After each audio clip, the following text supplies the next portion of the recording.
You ever notice how fast a perfect family vacation can turn into the wildest week of your life?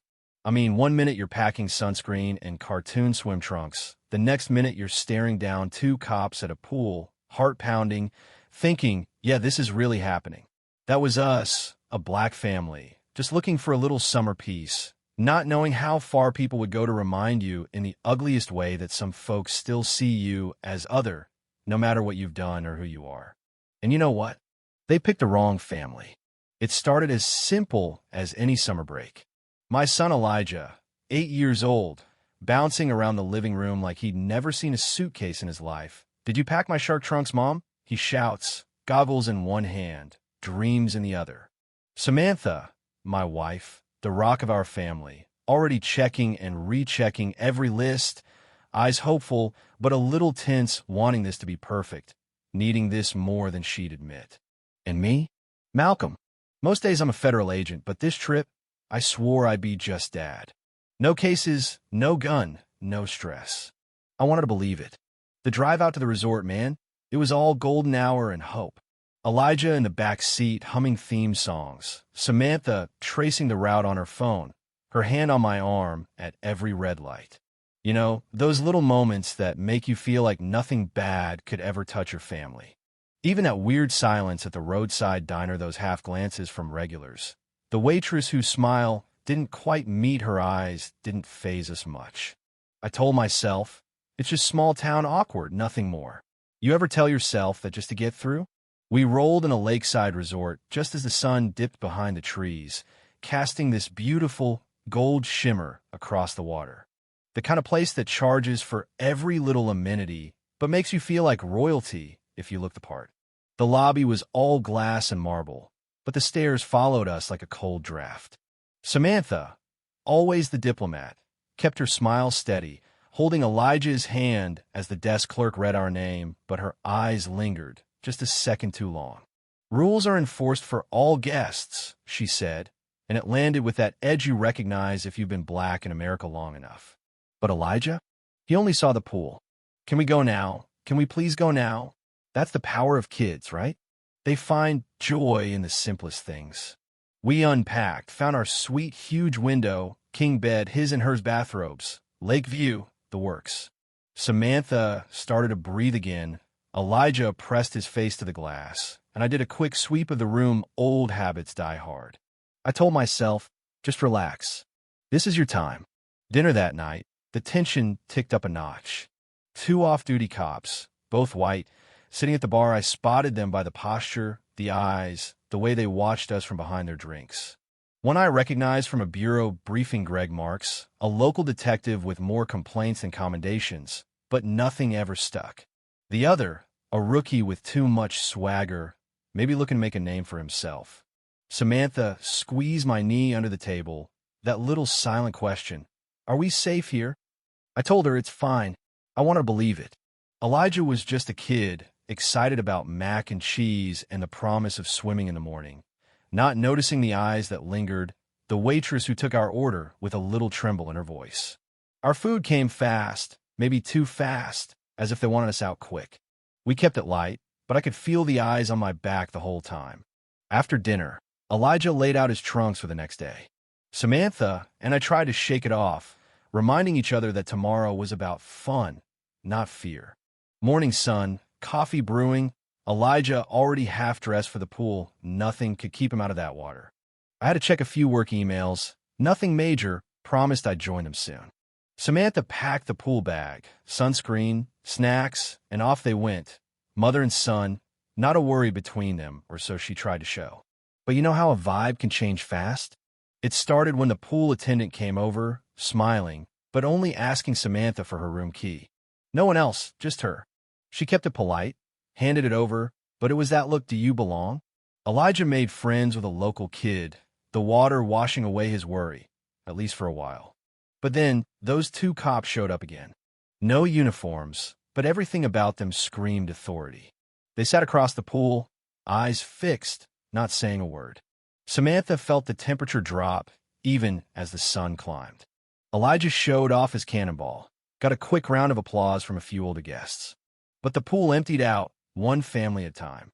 That's when Marks and his rookie buddy made their move.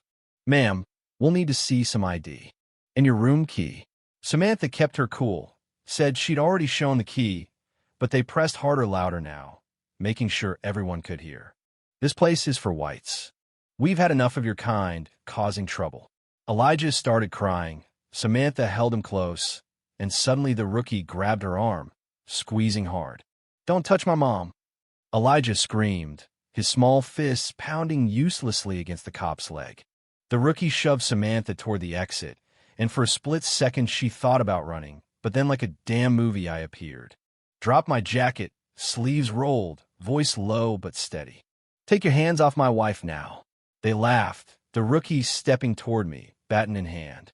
He never saw the wrist lock coming, dropped him flat, weapon clattering on the concrete. Marks lunged, I sidestepped, sent him into a deck chair. The crowd gasped, phones out, everything being filmed now. "Federal agent." I shouted, badge flashing. "Back off." Suddenly, the game changed. The hotel manager arrived, 2 security guards in tow. Samantha clung to Elijah, both shaking. The manager tried to smooth it over. "Please, let's resolve this quietly. We'll upgrade your room. All meals free. Just let's keep this in the family." But I was done playing nice. What we want is accountability, not bribes. From there, it snowballed. The cops put on administrative leave, the chief called in, but it was all so smooth, so practiced. "Just a misunderstanding," he said. Samantha wasn't having it. "No, they assaulted me. My son is traumatized. You need to fire them and press charges." The chief hedged, "These men have families." Samantha shot back, "So do we." That night, we found a note slid under our door block letters, all caps, "Get out while you can." Samantha was scared, but I told her, "We're not running." Elijah asked, "Why do people hate us?" There's no good answer for that. We hugged him tight, promised to protect him, but I saw the way his eyes darted to every shadow. The next day, Samantha took Elijah out to an amusement park, trying to give him a taste of normalcy.